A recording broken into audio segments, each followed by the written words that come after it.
Aujourd'hui, à Sans Filtre, les statistiques du mois de mars sont sorties. Est-ce que c'est la catastrophe? C'est ce qu'on va regarder maintenant.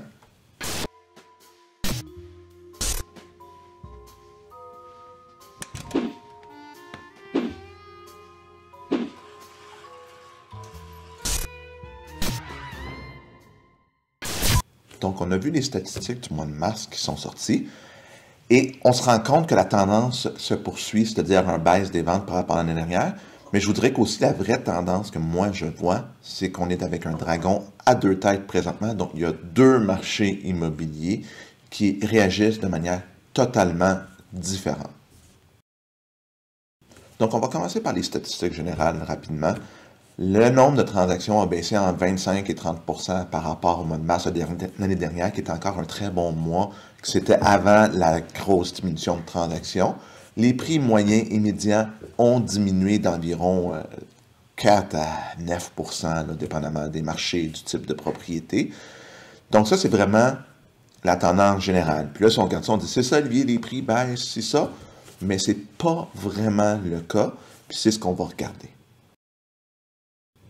Donc, avant d'aller plus loin, si jamais vous avez des questions, je vous invite à consulter le lien en bas et à prendre rendez-vous ou à m'envoyer un message. Ça me fait plaisir de vous aider. Donc, ce qu'on disait, c'est ce que je disais au début, c'est un dragon à deux têtes. Il y a deux marchés immobiliers. Le marché d'entrée de gamme dans la plupart des marchés immobiliers, c'est-à-dire que ce soit Montréal, Rive-Nord, Rive-Sud, il est encore très bon. Le nombre de transactions dans les gammes du premier tiers du marché est à peu près semblable à l'année dernière. Donc là, on se dit, bon, OK, c'est pas si mal, ça va bien. Ça veut dire que dans le marché haut de gamme, qui est comme l'autre segment de marché, lui, il y a beaucoup moins de transactions parce qu'avec la hausse des taux d'intérêt, les acheteurs se qualifient moins. Donc ce marché-là est plus tranquille. Là, ça explique aussi pourquoi les prix moyens et médians diminuent.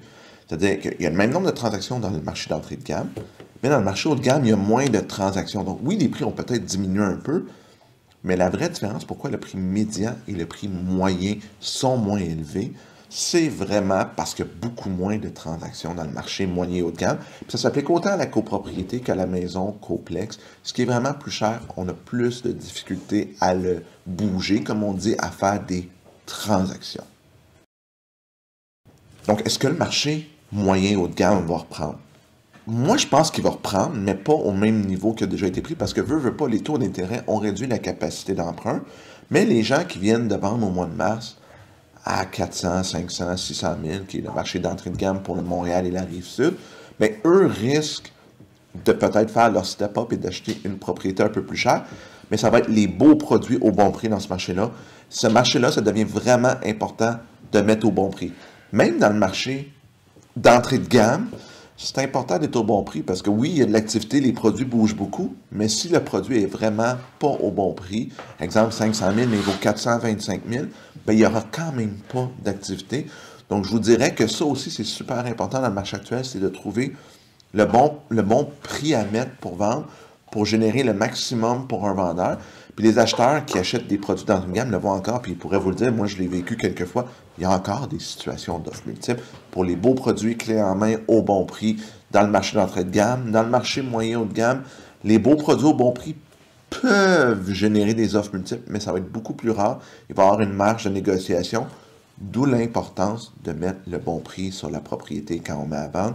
Puis en tant qu'acheteur, ne pas s'arrêter nécessairement au prix demandé, parce que des fois, il y a des belles propriétés juste un peu trop chères, que si vous faites une offre, bien, vous ne serez pas en compétition avec les autres. Fait que ça, c'est le fun. Ça vous permet de négocier le prix que la maison vaut vraiment, sans avoir 3, 4 personnes, puis finalement, peut-être payer un 5, 10 000, 15 000 plus cher que ce que la maison vaut vraiment. Donc, c'est vraiment un bon marché. Moi, je pense qu'on est arrivé au marché, au point d'équilibre dans le marché, dans le marché moyen haut de gamme, puis qu'on est encore dans un marché de vendeurs, dans le marché d'entrée de gamme. C'est ce que les statistiques me disent. Donc, on voit que quand on regarde les statistiques du marché, à première vue, on se dit, ben, écoute, le marché s'effondre, il y a des baisses de prix, tout ça. C'est pas le cas. Ce qu'on voit, c'est qu'il y a deux marchés. Le marché d'entrée de gamme qui, lui, bouge, les prix se maintiennent, le nombre de transactions se maintient. Puis le marché moyen haut de gamme, où là, le nombre de transactions baisse, mais les prix ne baissent pas nécessairement tant que ça. J'espère que l'information vous a été utile. Si vous avez apprécié, un pouce en l'air, comme vous savez, c'est toujours apprécié. Si vous aimez le contenu immobilier, abonnez-vous à ma chaîne aussi. À chaque semaine, j'essaie de mettre du contenu pertinent pour vous. Puis on se revoit la semaine prochaine pour une autre chronique. À bientôt tout le monde!